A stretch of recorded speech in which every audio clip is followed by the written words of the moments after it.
24-year-old man serving probation and being free from jail on multiple bonds at the same time.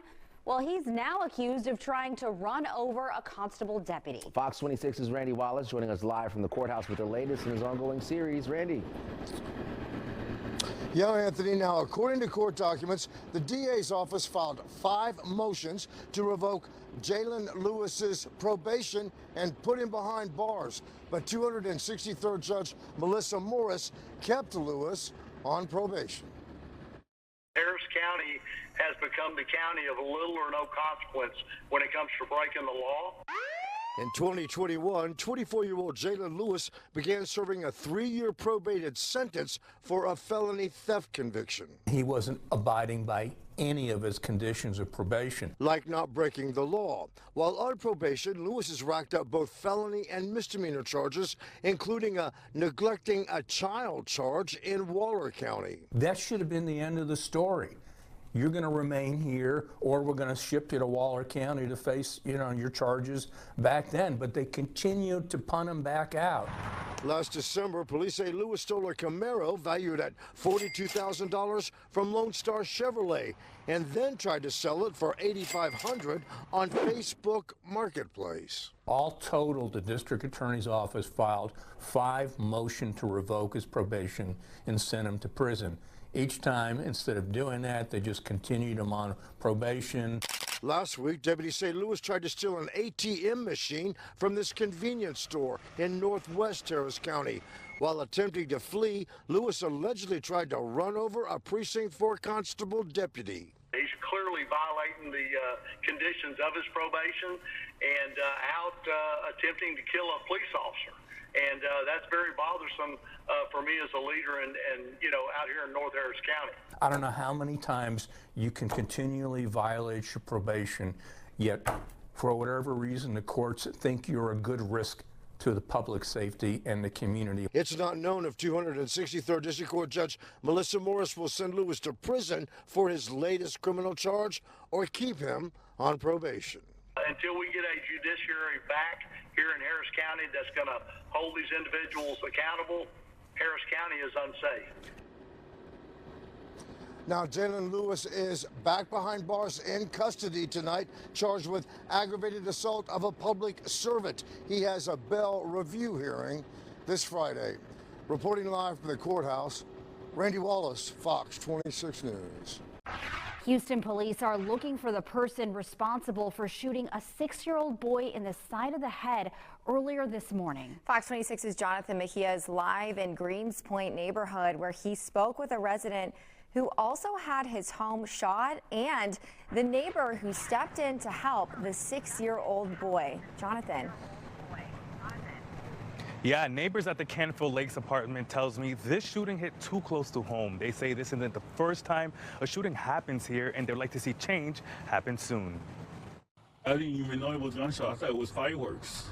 Because I hear gunshots like pop, pop, pop, pop, a few, and this one was more like automatic, like all the way. Like fireworks. Houston police responded to several rounds of gunshots early Tuesday morning at the Canfield Apartments in North Houston. While no one died, a 6-year-old boy was grazed by a bullet on the side of his head while eating a McDonald's Happy Meal. I was on the phone with 911, and they were asking me to do CPR chest compressions. And I'm like for you? I was like, no, I'm not going to do chest compression. He's alive. He's talking. The 6-year-old was rushed to the hospital. According to the family's neighbor, the boy had surgery at 7 a.m. and the latest update at noon, he was up and conscious and doing well. I knew it was going to happen, but I wasn't expecting it. I'm like, one day, one of them gunshots going to end up hitting a kid, and it's going to change everything around here. Neighbors say shootings in this area are always happening. One neighbor had gunshots also hit his home and bullets hit his daughter's car. I was worried for my family. This isn't the first time a shootout happened. I was worried for my children and grandchildren. Humberto Sanchez says his grandson plays with the 6-year-old boy who was shot and wishes him all the best during his recovery. But also, he would like to see changes made in the area. Authorities need to put an end to this. This time around, a kid got shot. He's our neighbor. Houston police say they do not have a description for the suspect, but are asking anyone with information to come forward. I'm reporting live in North Houston, Jonathan Mejia, Fox 26 News. And tonight we're looking into records and information surrounding the death of Jaden Dandridge. Now, he's the man who was wanted by Memphis police in the shooting that injured Houston rapper Sauce Walka and killed another. Now, we are working to piece this whole thing together here. Here's a little bit of what we know so far. Fox 26 News reporter Leslie Delaspore here, and I want to bring you an update to a story that we're working to piece together. Now, this story is surrounding the death of 21-year-old Jaden Dandridge, who Memphis police says was found dead here in Houston. And in case you're wondering what does Memphis police have to do with this, here's some background. Before the death of Jaden Dandridge, Memphis police was looking for him, and he was wanted for his role in a recent shooting in Memphis, Tennessee, that left Houston rapper Sauce Walka injured and killed another rapper, Sayso P. Now, the Harris County Medical Examiner's Office says a man by the name of Jaden Dandridge was killed Thursday, March 27th, around 10:40 a.m., ruling his death as a homicide, and that Dandridge died from multiple gunshot wounds. But Friday, March 28th, Houston police put out a press release saying they were investigating a homicide that happened here at 12,300 North Freeway at the old Greens Point Mall. HPD also says that the male victim had multiple gunshot wounds, but he was found near the dumpster at the loading dock here behind the old Macy's. Now, Houston police told me at this time they will not be releasing the name of the victim of the homicide that they were investigating from March 27th. Here at 10:40 a.m., they tell me they're leaving that up to the Harris County Medical Examiner's Office. Now, HPD is asking that if you have any information to please call them or Crime Stoppers at 713-222-TIPS because this investigation is still ongoing. Reporting from Greens Point, Leslie Delaspore, Fox 26 News. We, the jury, find the defendant, Adolfo Serrano, guilty of intoxication manslaughter as charged in the indictment. A guilty verdict for a man charged with driving drunk and killing a deputy constable in a fiery crash. The Harris County jury delivered its verdict just before noon today. This comes 3 years and a day after Precinct 7 Deputy Constable Jennifer Chavez was killed. Fox 26's Leslie Delaspore was in court. Leslie. Yeah, in a unanimous vote, Adolfo Serrano was found guilty for intoxication manslaughter for killing former Deputy Constable Jennifer Chavez. Take a look at what happened in court today. In cause number 1765224, the state of Texas. Serrano sat in a packed courtroom, along with jurors, Precinct 7 deputy constables, and Serrano's family, as the defense and state provided their closing statements. We, the jury, find the defendant, Adolfo Serrano, guilty of intoxication manslaughter. A verdict was read just before noon Thursday, but before the verdict, comments from Serrano's defense left many in the courtroom in shock. What that tells you is the state does not believe that Mr. Serrano on purpose tried to kill somebody. They don't believe that. They didn't file it that way. The only reason that Jennifer Chavez is dead is because he decided to drive highly intoxicated. She came responding to that call to try to protect other people from exactly what happened to her. So, my request on behalf of our side is for you to go back and find Mr. Serrano guilty. After a short recess, the punishment phase began, and witness testimony was read aloud. And loved ones of Jennifer Chavez told the courtroom the kind of mother and officer she was. The state even questioned a former law enforcement officer who came in contact with Serrano before. You're going to get to hear about all the history and all the violence against women that he's committed. And at the end of this phase of the trial, we're not going to be asking you to give a number. We're going to be asking for a word. The defense instead painted a picture for the jury of the man they would have to sentence. Not just his criminal history, but also his family history, his employment history. Most importantly, you all will also be able to hear from Mr. Serrano. Mr. Serrano will talk about his life. He will also talk about what was going on with him on April the 2nd, 2022. And at the end of the day, the defense will be asking for a number much, much, much lower than what the state is asking for. Now, at this time, Mr. Serrano has not been sentenced, and court is expected to resume tomorrow. He's facing 5 to 99 years in prison. Reporting from the Harris County Criminal Courthouse, Leslie Delaspore, Fox 26 News. An undercover operation involving more than 40 game rooms all across Houston landed a man in federal custody. We told you about this first yesterday. We were following it as breaking news. We have a big-time update here today. Anchor Caroline Collins joining us now with what federal agents had to say about this more than 5-year investigation. Well, Anthony, there was a long list of suspects that were taken into custody yesterday, including a 61-year-old man arrested for a multi-million-dollar scheme involving several illegal game rooms. The scheme itself was sophisticated in its design and its operation. It utilized armed security, surveillance systems, membership lists, and member ID cards to ensure that those that were accessing these game rooms were legitimate customers of theirs and couldn't otherwise expose the operation. These premises were... According to the investigators, the mastermind behind the scheme was 61-year-old Nazar Ali. He is accused of using family members and others to run his illegal game rooms as part of an operation Double Down. More than 700 law enforcement officials executed search warrants at 45 locations. Now today we learned how they say Ali carried out his scheme in hopes of avoiding law enforcement. Ali is alleged to have protected this scheme by recruiting what he believed to be a corrupt Houston police officer, initially paying this officer $1,000 a week in protection money. But as the game room empire grew, so did these payments, with this officer receiving $10, $20, $30, and even up to $40,000 in cash at each of these meetings. Over the course of this conspiracy, Ali is alleged to have paid this undercover officer over $500,000, all with an eye towards protecting his enterprise from law enforcement.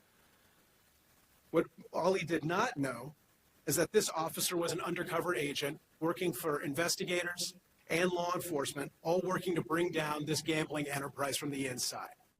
Wow. Well, in the end, police executed 85 warrants, making 14 criminal arrests, seizing 2,000 illegal gaming machines. The feds allege that he used 25 bank accounts across the region and say that they seized over $6 million from those, along with other $4 million seized at the game rooms. They also confiscated 8 firearms. Now, authorities also say that Ali hired 31 undocumented immigrants as armed guards inside of those game rooms. Those individuals were arrested on various immigration and firearms charges. A man is in custody following a SWAT standoff in North Houston. The situation unfolded at a motel on Tidwell. Fox 26's Abigail Dye is there live just off the East Tex Freeway. What have you been able to find out, Abigail?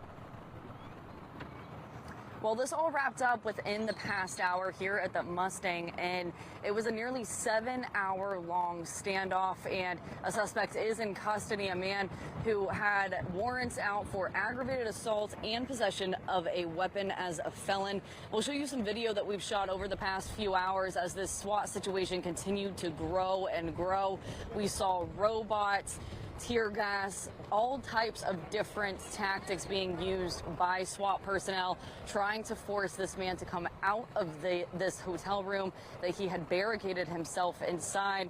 And law enforcement tells us when they finally did get the man to come out by deploying tear gas, they found him in the attic of one of those hotel rooms. Now, the Harris County Sheriff's Office operates the SWAT team, and they handled this situation, but they tell us that HPD was called out here around 9:30 a.m. today in regards to a missing child. We were responding to a missing juvenile. Upon arrival, we were able to recover her, and during the course of our investigation, we discovered that one of the occupants in the room that was with her had open felony warrants for aggravated assault and possession of a controlled substance. And then once they found her, now, officials have not released the name of this suspect at this time, but they do say that he was transported to the hospital as a precaution, of course, because of that tear gas. And a deputy here on scene was also transported to the hospital because a canine bit him in the lower leg during all of this, but he is expected to be okay. We'll continue to stay on top of this story and bring you updates as we get them. For Fox 26 News, I'm Abigail Dye. Well, the man who police say killed a woman and then himself at a downtown apartment was out on bond. That's despite pleading guilty to another murder last year. We've also learned he's had multiple bond violations while on house arrest for the past several years. Fox 26's Jade Fleury spent the day going through court records. She's live in downtown for us. So, Jade, what do we know about the suspect? Well, Sally, not only was that suspect out on bond at the time of the murder-suicide here at the apartments on 1810 Main Street, but Crime Stoppers also tells us that he was on probation in Jefferson County at the time of the murder. And disaster once again fell upon the citizens of Harris County, and this time a young lady paid with her life. The checkered past of a man suspected in a murder-suicide Thursday morning is now coming to light. Just before 8 in the morning on Thursday, Houston police were called to the apartment complex on Main Street for a man who said he killed his girlfriend. When they arrived, they found a 21-year-old woman and the man both dead from gunshot wounds. Can't confirm his identity. We'll have to wait for fingerprints to do that, but he does have an ankle monitor. I can confirm that. An attorney identifying his client as 26-year-old Austin Collette as the suspect at the scene. All of this, from my perspective, was preventable. Collette was charged with murder back in 2020. In December 2024, he pled guilty to the murder charge and was allowed to be on bond while awaiting sentencing. Crime Stoppers' Andy Kahn says that Collette was also on probation in Jefferson County for possession of fraudulent information. So the court knowingly allowed him to be on probation in another county, albeit while on bond for murder, and then allowed him to plead guilty to murder and still allowed him to remain on bond even though he was already on probation. You can't script this insanity. And despite multiple curfew and ankle monitor bond violations, Collette was still not in custody. Especially when he pled guilty to murder. He should have been taken into custody because you're already still on probation, awaiting sentencing. And obviously that decision cost this young lady her life. Houston police say that they also collected evidence at the scene, including 2 safes, and they also say that the investigation is ongoing. Reporting from downtown Houston, Jade Fleury, Fox 26 News.